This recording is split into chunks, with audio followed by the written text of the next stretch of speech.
Hey everybody, Amy Williams here. I'm getting a lot of questions from educators and families from all over about how do you talk to your young children about all the things that they could hear or on TV or on the radio or on a podcast or overhear conversations between adults that are happening right now. There's a lot going on in the world today.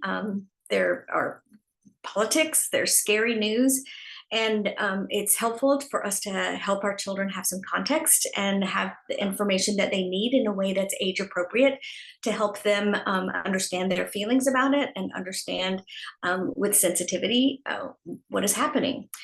So it's important to remember to approach these conversations with your young child with sensitivity and with clarity and reassurance for sure. So I've got some important points to remember. So know that you can listen to this again and feel free to practice and put into your regular conversations with children about big topics, one or two or more, as you feel comfortable. So here we go. Here's the big list, right? So what first comes to mind is to find out what it is that they know about the situation, assess their awareness, if you will. So ask them, what is it that you know about this situation? Because inevitably a child will ask us, well, what does this mean? Or I heard this, or somebody's parent said this, or somebody on the playground said this.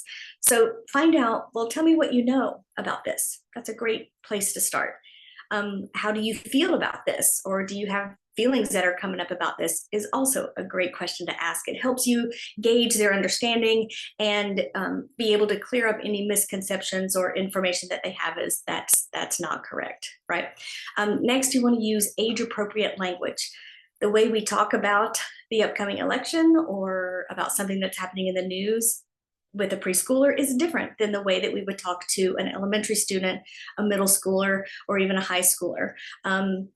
As much as possible, simplify the complex issues into language that they can understand, right? Try to avoid jargon and big abstract concepts until they're ready, until they're older and have more of that executive function and that frontal lobe connection to be able to talk about and understand issues that are big and have lots of different aspects to them, right? Next, provide reassurance and security, especially with our younger ones. Emphasize that they are safe, that it's part of your job to keep them safe, and there are people in the world who are doing the work to keep everyone as safe as possible, as best that they can. So offering that reassurance to help them understand where I am in the world, how does that impact me? That's what a young child is going to be most interested in. Right. Let's see, as much as possible, if you can maintain routine as much as possible, consistent daily routines offer a lot of security and stability for young children, especially. Encourage open communication, right? So true and brief is something that keeps coming to mind. Be honest, be gentle, provide truthful information and truthful answers without overwhelming them with too much information, right? It's okay that you don't have all the answers, and it's okay to let them know that you don't have all the answers. It's important to validate their feelings, acknowledge their emotions, and let them know it's okay to feel scared or confused or upset or even angry. Now, here's one that's difficult. Limit exposure, especially our younger children. We want to be certain that we monitor their own media consumption. How do they hear about this? How are they interacting with the internet in ways that you may not be aware? So now is a good time to check and see what it is that your children are consuming in the way of media. Are they on a YouTube channel that can take them all sorts of places, right? So be mindful of what they see and what they hear, including adult conversations. So you may not realize that they're listening during the barbecue, you and your cousin talking about what's going to happen in the next several months, but they do. So be mindful of that, right? It's important to discuss media critically, especially our older children. Teach them to think critically about what it is that they hear and what they see in the media, on social media, on different sites that they might visit. Explain that not everything that they hear or read about is accurate and relevant to their immediate lives. Now, next is to promote empathy and understanding. We want to raise our children to be kind and empathetic and understanding of the experience of others. Absolutely. So, in what ways can you encourage empathy in your family? Explain the importance of understanding and caring for each other, even when times are hard, even when things are difficult, even when issues are complex and difficult to understand. You can role model that as well. What can we do to help this group or these people, or right?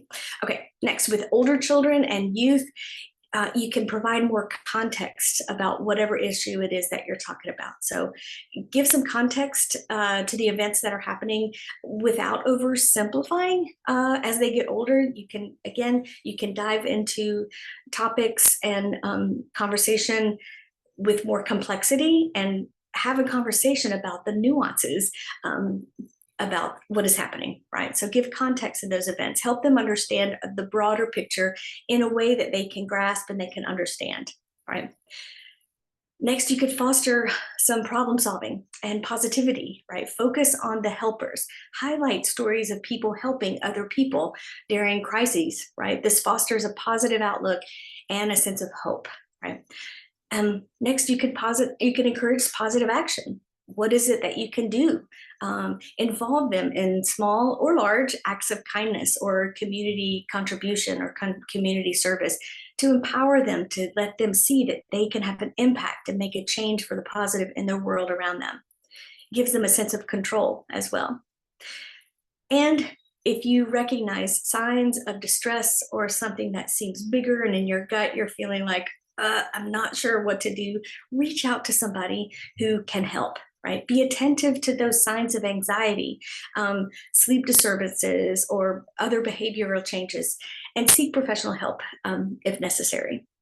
And finally, I invite all of us to be a role model for all of the children in our home, in our classroom, in our community, and beyond. Model calm behavior. Children take cues from us. So when we stay calm and composed to help them understand what's happening, will help them feel secure and calm as well, right? Share your feelings within limits, right? Appropriately share your feelings, and so that they can understand that you are processing emotions as well, and that they can do the same. Show them how you process that big emotion and invite them to do the same when they're feeling that big feeling too.